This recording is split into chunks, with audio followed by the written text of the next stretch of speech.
Hello everyone, good afternoon. It's always a challenge to be the last speaker because you never know whether your audience is still engaged with the speaker or not. But with that challenge, let me begin my address. So tradition and transition, I think that's a theme which goes on with the life of a law professional all the time, where you are told about traditions and you try to transition your way through it.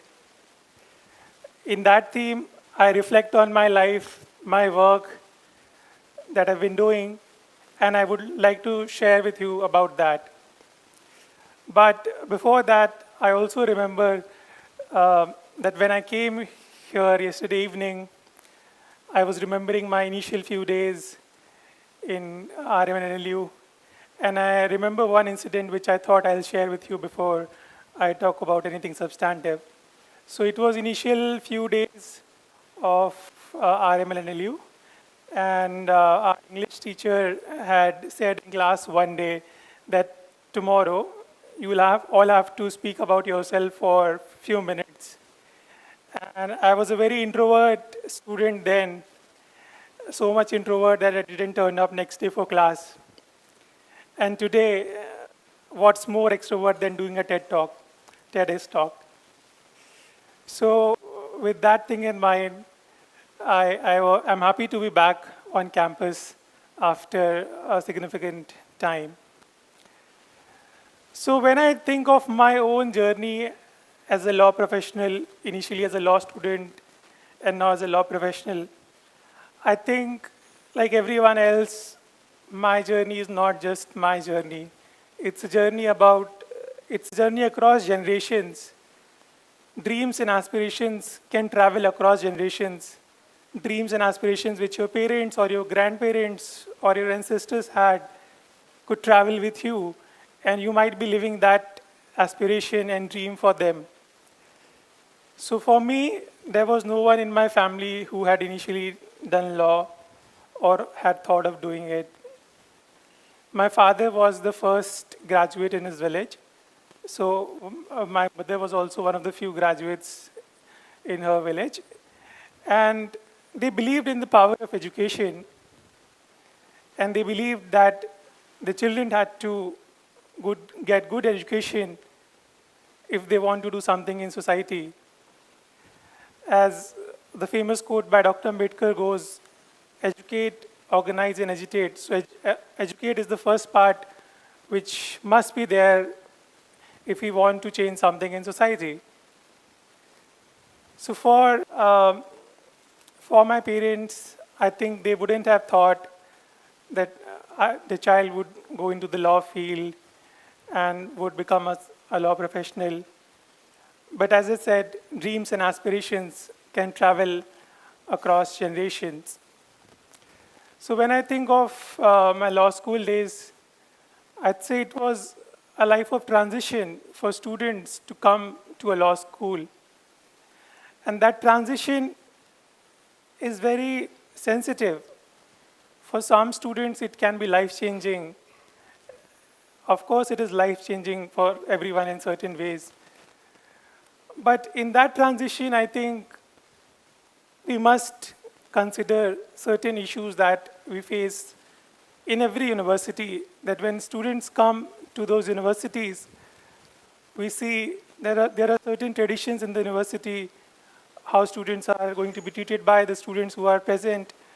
And we have seen problems like ragging and bullying and all that. So when we think of a journey of a law student, in that transition, I think we have to be careful of all those things and need to care for each other. Because you might be seeing that every now and then you see students losing their lives because they could not handle the pressure. So when you enter into a law school, when your next set of students come in this university, in any university, we have to build that culture of care and mutual respect for each other so that no life is lost. We have lost enough lives already. Talking about some more incidents from my law school days. So people often ask me, had you already planned doing a master's abroad? So to answer that question, yes, I had. And I had thought of going abroad for further studies. And then students ask me, what are the best ways to do, what's the strategy to go about it? And I always say that there is no straitjacket formula for doing anything. And everyone can have their own way of transitioning into something very different. It's not necessary that if someone has done something, you have to follow that path. But to tell the things that I did in my law school journey, I was a very introvert kid, so I struggled, and to be honest, I could never participate in any moot court competition. That's a transition I couldn't do. But I tried to use the skills that I had in a way which is positive for me. So I used to love reading. So I developed a habit of reading and writing. And I tried to develop that skill. And when I was in college, I remember that 4 of my articles were selected for publication in the Economic and Political Weekly, which we used to think that it was a big publication of that time and even now. So whatever skills you have to use those skills. And sometimes you have to know which battles to pick and which battles not to, because you can't fight every battle every time. When I graduated, I clerked for 1 year with Justice Chandrachud, who is the Chief Justice of India right now. And when I was in college, I hadn't thought that this would be the journey that I would take, but it kept happening with the things that I kept trying.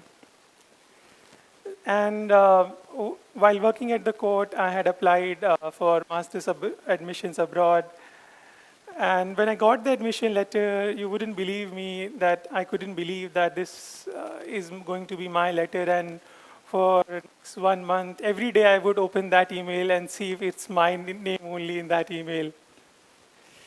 So that was another transition in my life. When I traveled to US, it was my first trip abroad, and it was to Boston. And I think that experience really changed my life. It gave me a lot of exposure, not just in terms of knowledge, but also in terms of having new human relations, new friends, new conversations with professors, people about whom I used to read in school or law school days, people like Amartya Sen or people like Michael Sandel, whose classic lectures you might have seen on YouTube. So I got to meet them in person when I went there to Boston, and I couldn't believe that transition. As I said, in masters, you now see a lot of students going for masters, and I would advise that when you think of doing masters, it shouldn't be about having some tag or some brand. I think you should think of it from perspective of having something new in your life, exploring something new in your life, and not use it only as a brand or a tag. Of course, it acts like that. So when you think of that transition, you have to keep those things in your mind. And after masters, I came back to India, and I started teaching. During my masters, I could realize the potential of teaching and research that can have on society. So I joined OP Jindal University, and unfortunately, the COVID pandemic just started, and it was an online experience. But still, what academia teaches you is that you can comment and change the policies or the society in a certain way. You often might think, what does research can do? What does teaching and academia can do? Policies are made based on research that is conducted.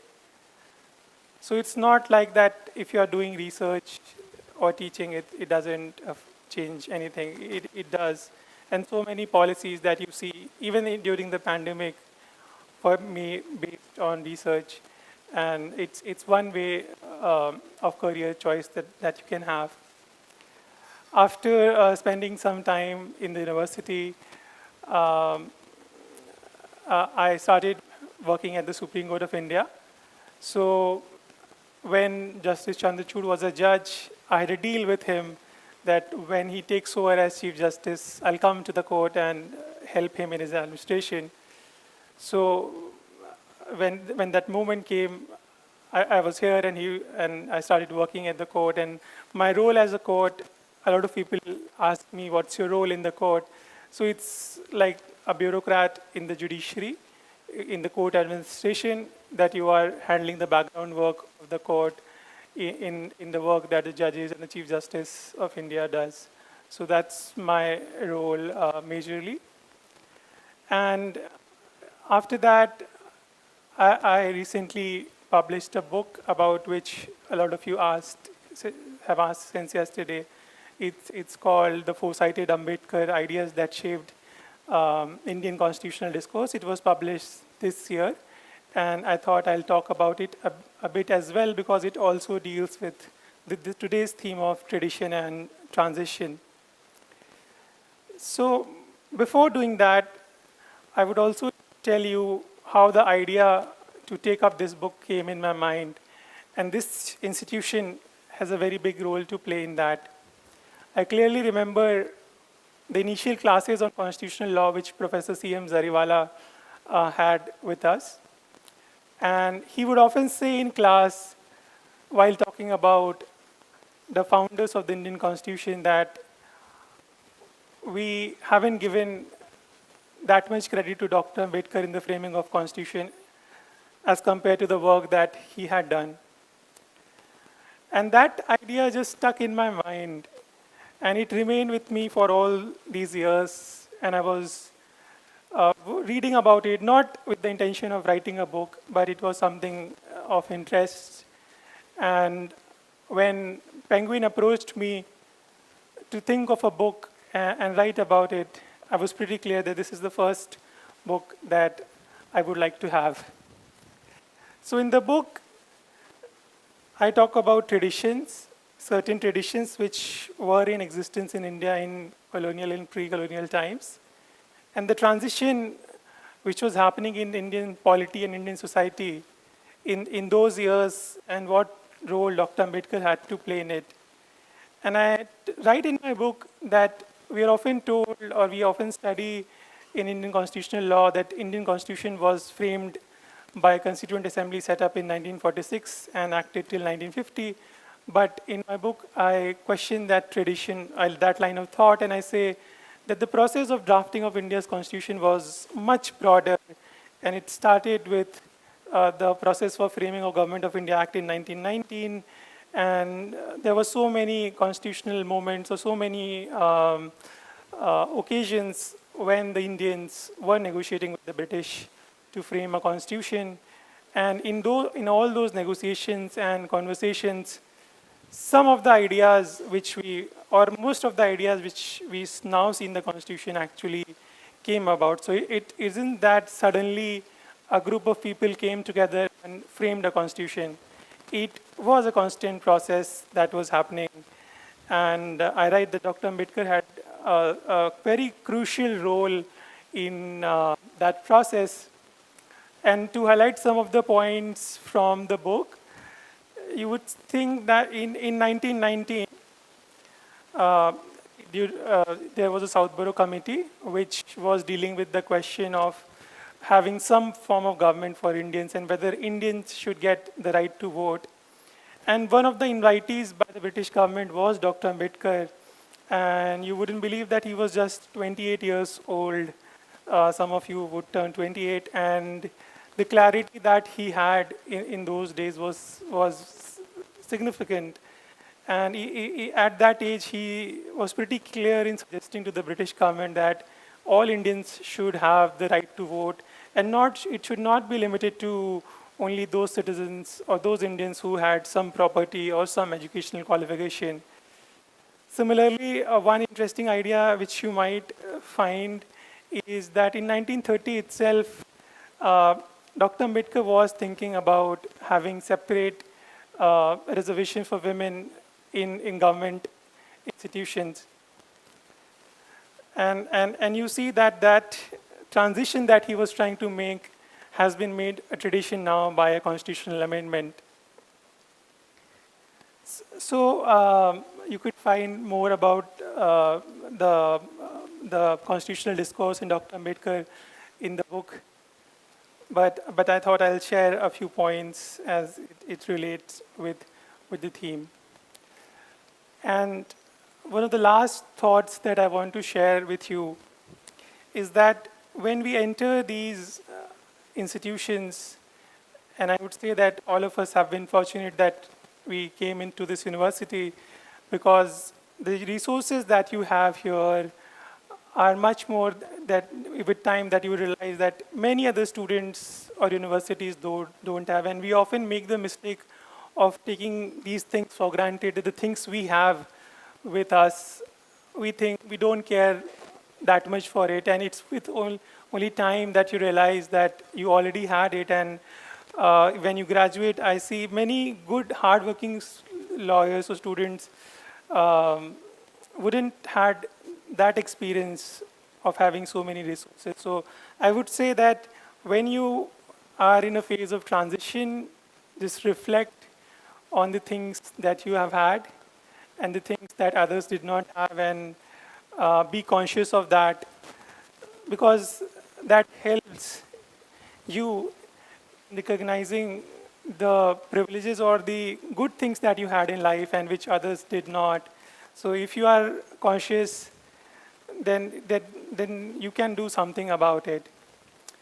And the last thought that I would leave you with may be something that some of you may be thinking of, that when we enter these institutions, which people often call NLUs as elite institutions or IITs at elite institutions, we often have, or we often develop this sense of superiority among ourselves, that we are better than others. But I would say that it doesn't matter when you grow as a professional where you studied. I have had many friends who did not go to the so-called elite institutions, and they're doing really well. So I think that we should reflect on this culture, because what's the need of taking pride in studying in an NLU if you're going to be a pathetic human being later? So what matters is that when we think of traditions, we should think of healthy traditions, and traditions which are not healthy, I think there should be a transition in those traditions. So with that thought, I'll leave you. Thank you very much for having me here today.